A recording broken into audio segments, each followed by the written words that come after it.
Let's take a look as we look at our 60-minute chart of the S&P 500, where we can see what happened during the day, the news events, and look at that uptrend that kind of disappeared here on Friday. Pretty important to see that as we were moving up that uptrend right over there, look what happened as it broke down. We had like a 27-point decline in the E-mini S&Ps here on Friday. Here was some news here on Sunday that as the Chinese yuan broke very sharply, that moved the market down, as did the news that Elon Musk for Tesla wants rebates so he can show a profit. Rebates from his suppliers, pretty sick. Here the NASDAQ reversed on the upside, hoping for good earnings on Google, which it got, which lifted the market right over there. China rolls out a stimulus program right over here, gives it another boost right over there. And CNN released this Trump tape, which these tapes don't seem to mean all that much. We got some sideways movement here on Wednesday. Then the news came out that Boeing and GM earnings were poor. That weighed on the Dow here early on Wednesday. But then the news came out that EU Juncker and Trump have a trade truce, depending on which side you're on, left or right. They either see this as a big win for Trump because they're moving towards talking about zero tariffs, or a big loss for Trump because he folded essentially and backed off the tariffs. So I don't know which way you want to look at it. For me, any way you can get to zero tariffs is the way I want to go. Facebook here guides lower, and look at that here overnight, Wednesday after the close. The market takes a big hit. It tries to rally Thursday but can't hold. Amazon earnings here Thursday after the close, huge on the upside, but then that gives up most of those gains. And we got this gain here overnight, Q2 GDP up 4.1%. Inflation really looking mild at 1.8% year over year. So, you know, that's not going to cause the Fed to get crazy in here because of that. And they know that we borrowed from Q3 to get that. And Intel and Twitter really gave their weight to the downside here in the market, and that's what helped get that break. So we had a pretty good break here on Friday, breaking what has been that uptrend that you can see for the entire week. The stock market analysis for us is changing a little bit. It's based on weakness in the Russell, based on weakness in the NASDAQ that is extending, and it's changing our patterns a little bit. So for those of you that are getting our charts and stock index report, you'll see we're going to send you new chart grids over the weekend, and also be updating the stock index report. Don't forget, if you don't get it, you can get a sample by writing matt@askSlim.com. So let's take a look now as we switch over to the stock market. I'm going to show you really quickly the Russell, RUT, which I normally don't show right now. And I want to show you the extended pattern that's going on right over here as it moves down into support area.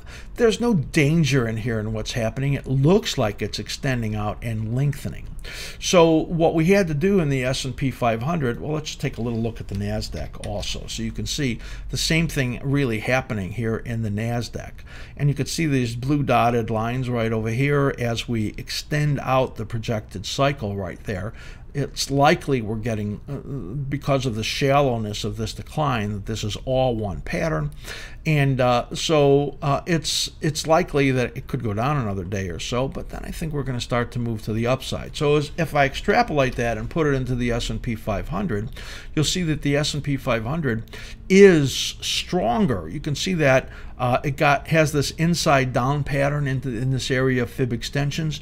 That essentially says to us that that's an important area. This top that it made right over here at about 28.48 is going to be kind of a tough area. And here you could see this resistance, little minor resistance zone. We think that is setting an area where it's going to have, at least for the very near term, some problem getting on the upside. The other part of that is that the supports in here right around 27.94, 27.87. We kind of think those are the area it's going to hold. So we're calling for that range, really top of this about 28.35, 27.87 is kind of the range for the week, and we're kind of looking for a small change. Why would that be? Well, a little bit down in here, a little bit up in here, and not big changes. So this could be a week we see some range trading in here in the S&P 500. This again looks like it's extending out, and when I look at the cycle counts in here, I want you to note the notation in here that this is a 20th day off of this low, which was lengthening at 22 days.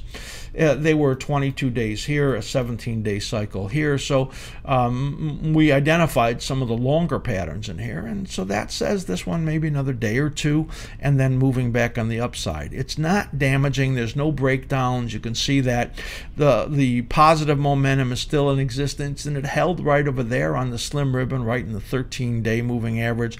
Everything about this still is bullish. So no matter what you want to make of this pattern right in here, it just looks and feels to me like a temporary stopping point. But when we get the next rally and we see how it acts at 28.48, we'll get some sense whether or not it's going to try to get up here to these top fib extensions and that old high at 28.73. So overall, our projections are for tighter ranges in here, and we'll have to see if the market can gain anything. On future speak this Wednesday, we're going to have more clarity about this, and hopefully we'll be able to make a little stronger sense of what's going on. Right now, we're just calling for that range that we're talking about in the coming week. That is a look at the stock market, the S&P 500, a peek at the NASDAQ and the Russell, and everything we're going to show you today. I hope you enjoyed everything that you saw, that there was something of good value for you. I just suggested a lot of things for you to do at the askSlim site. If you're not a member, you really want to support us, or you want to learn about some of our work, you will learn a tremendous amount from that stock index report. Write to matt@askSlim.com and ask for that free sample. And then if you want, you could sign up for 19 bucks a month, and that will really help us, and the whole family will grow, and you're going to learn a ton. So I really hope that you do that.